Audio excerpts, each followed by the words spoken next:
प्रभु यीशु ख्रिस्त में प्यारे भाइयों और बहनों, और आज हम मनन चिंतन करेंगे संत यूहन्ना का सुसमाचार अध्याय 5 वचन 1 से 3, 5 से 16। इसके कुछ समय बाद यीशु यहूदियों के किसी पर्व के अवसर पर यरूशलेम गए। यरूशलेम में भेड़ फाटक के पास एक कुंड है जो इब्रानी भाषा में बेथेस्दा कहलाता है। उसके 5 मंडप हैं। उनमें बहुत से रोगी, अंधे, लंगड़े और अर्धांग रोगी पड़े हुए थे। वे पानी के लहराने की राह देख रहे थे। वहां एक मनुष्य था जो 38 वर्षों से बीमार था। यीशु ने उसे पड़ा हुआ देखा और यह जानकर कि वह बहुत समय से इसी तरह पड़ा हुआ है, उससे कहा, क्या तुम अच्छा हो जाना चाहते हो? रोगी ने उत्तर दिया, महोदय, मेरा कोई नहीं है जो पानी के लहराते ही मुझे कुंड में उतार दे। मेरे पहुंचने से पहले ही उसमें कोई और उतर पड़ता है। यीशु ने उससे कहा, उठकर खड़े हो जाओ, अपनी चारपाई उठाओ और चलो। उसी क्षण वह मनुष्य अच्छा हो गया और अपनी चारपाई उठाकर चलने फिरने लगा। वह विश्राम का दिन था, इसलिए यहूदियों ने उससे जो अच्छा हो गया था कहा, आज विश्राम का दिन है, चारपाई उठाना तुम्हारे लिए उचित नहीं है। उसने उत्तर दिया, जिसने मुझे अच्छा किया उसी ने मुझसे कहा, अपनी चारपाई उठाओ और चलो। उन्होंने उससे पूछा, कौन है वह मनुष्य जिसने तुमसे कहा, अपनी चारपाई उठाओ और चलो?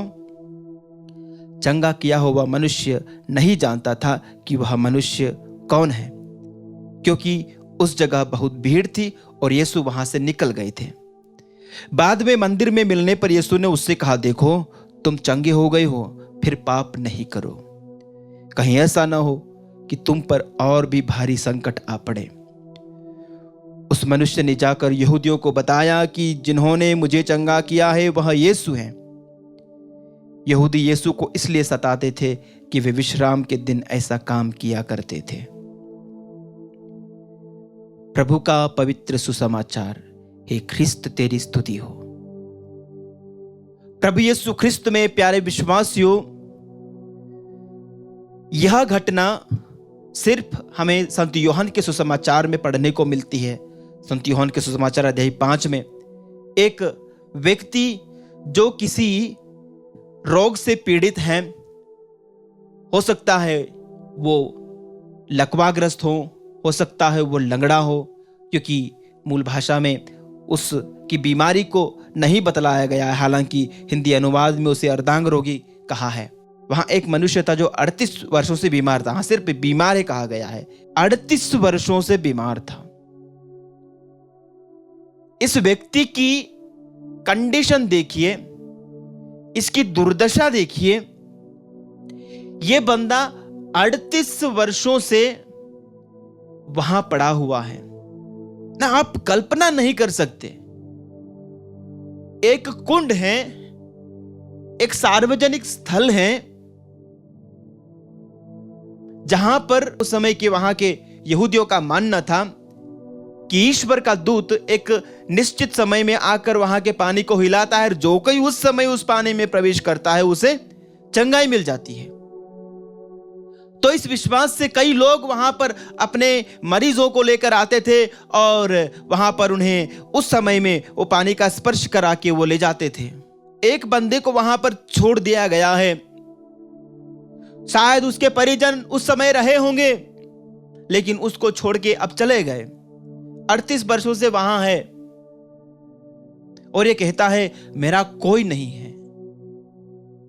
जब पानी हिलता है तो लोग आते हैं, अपने अपने परिजनों को, अपने अपने प्रियजनों को वहां पर पानी में डालकर वो ले जाते हैं। मेरा कोई नहीं है। प्यारे साथियों, आज संसार में कई लोग ऐसे हैं। कई लोग ये कहने वाले हमको मिल जाएंगे, मेरा कोई नहीं है। समाज द्वारा तिरस्कृत, अपनों के द्वारा घर से बेदखल किए गए लोग आज प्रभु को पुकार के यही कहते हैं, प्रभु मेरा कोई नहीं है।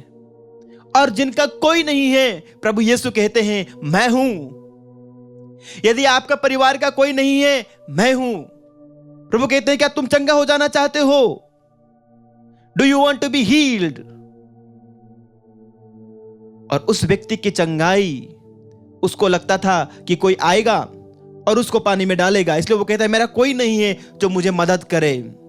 प्रभु ने कहा मैं मदद करूंगा, लेकिन मेरी मदद एक अलग तरह की मदद है। मैं किसी को पानी में डुबा के चंगाई देने वाला नहीं हूं।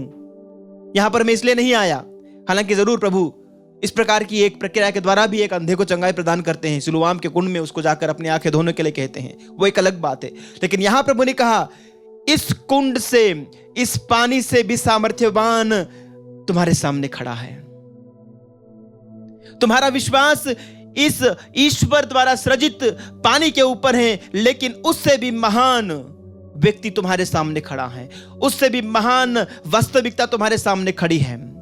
मैं हूं जो अपने वचनों से चंगा करता हूं, इसलिए मैं कहता हूं उठ, अपनी चारपाई उठाओ और चलो। The Lord says, arise, pick up your mat and walk. Arise, उठो। यही शब्द ग्रीक में पुनरुत्थान के लिए इस्तेमाल किया गया है। एगेiro, उठना। प्रभु ने इस व्यक्ति को एक पुनर्जीवन दिया, एक नया जीवन दिया, एक पुनरुत्थान दिया, एक नई जिंदगी बख्शी। यह 38 सालों से मरा हुआ जैसा था, लाइफलेस था, क्योंकि खुद चल फिर नहीं सकता था। हो सकता है लोग कुछ वहां पर उसको भीख के रूप में दे दिया करते होंगे और उससे वो अपना गुजारा कर रहा था। उसका अपना कोई नहीं था। प्रभु ने उससे कहा मैं तेरा हूं, मैं तेरा खुदा, मैं तेरा ईश्वर हूं और मैं अपने वचनों से चंगा करता हूं। प्यारे साथियों, प्रभु वचनों से चंगा करने वाला ईश्वर है। प्रभु के वचनों में सामर्थ्य है।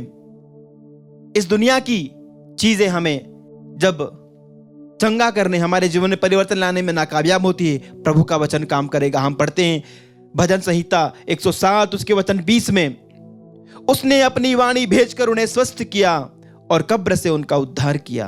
जो मरे मरे हुए हैं, जो कब्र तक पहुंच गए हैं, मान लो जो मरणासन हैं, प्रभु का वचन जब उनके पास आता है, वचन का सामर्थ्य उन्हें चंगा करता है, वचन का सामर्थ्य उन्हें बिस्तर से उठाता है, वचन का सामर्थ्य उन्हें वेंटिलेटर से बाहर निकालता है, वचन का सामर्थ्य उन्हें आईसीयू से बाहर लाता है। इस्तेमाल कीजिए प्रभु के वचनों को अपनी जिंदगी में, अपनी प्रार्थनाओं में। देखिए प्रभु के वचन की शक्ति को।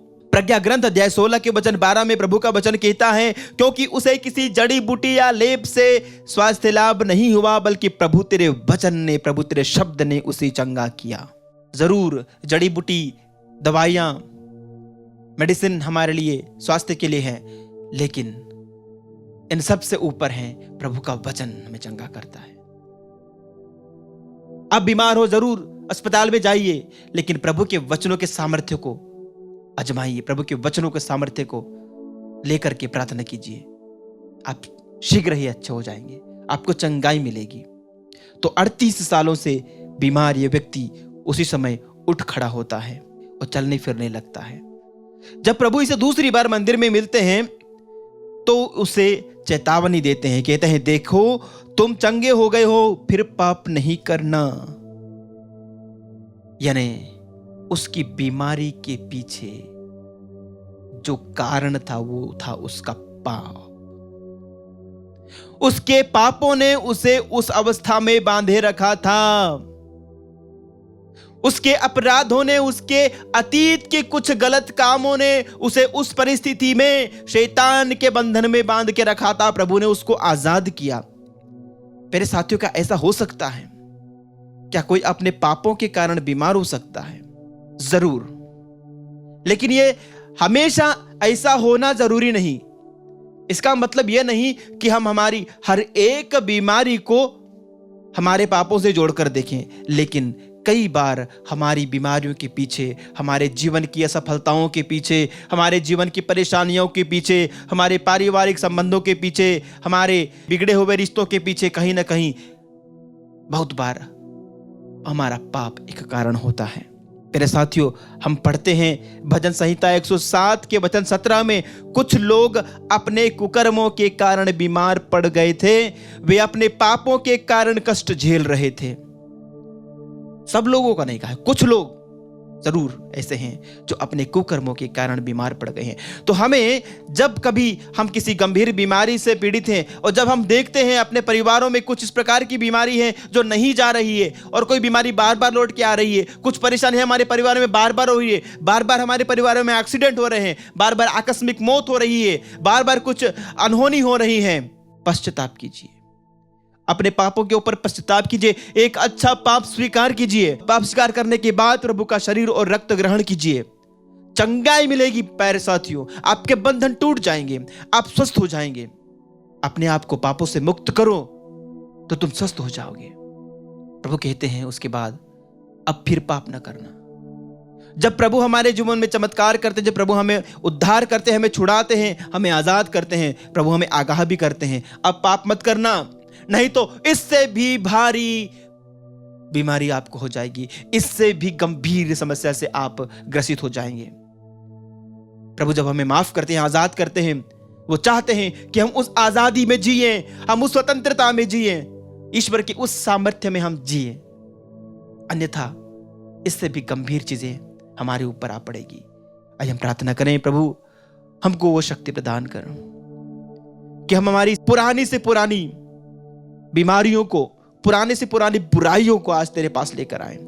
38 साल से बीमार वो व्यक्ति उस अवस्था से निकलने के लिए काफी मशक्कत करता था, लेकिन वो कभी अपने उस मंजिल तक नहीं पहुंच पाया अपने बलबूते पे, अपने दम पर। लेकिन जब तेरा वचन उसके कान में पड़ा, तेरी वाणी उसके हृदय तक पहुंची, वो उठ खड़ा हुआ। प्रभु आज मेरे जीवन से इस प्रकार के पुराने पुराने बंधनों को तोड़ दे। मैं किसी बुरी लत में पड़ा हो सकता हूं प्रभु, हो सकता है कोई प्रभु आज इस प्रार्थना में भाग ले रहे हैं वो नशे की लत में है, किसी वासना के बुराई के वश में है, कोई गलत संबंध के वश में है, कोई गंभीर लाइलाज बीमारी से लंबे दौर से गुजर रहा है। प्रभु तमाम व्यक्तियों को जो कई दिनों से संघर्ष कर रहे हैं अपने जीवन में, ऐसे लोगों को तो अपनी वाणी भेजकर आजाद कर, मुक्त कर और उन्हें हमेशा के लिए आजाद कर। तेरी आजादी में जीवन जीने की कृपा प्रदान कर।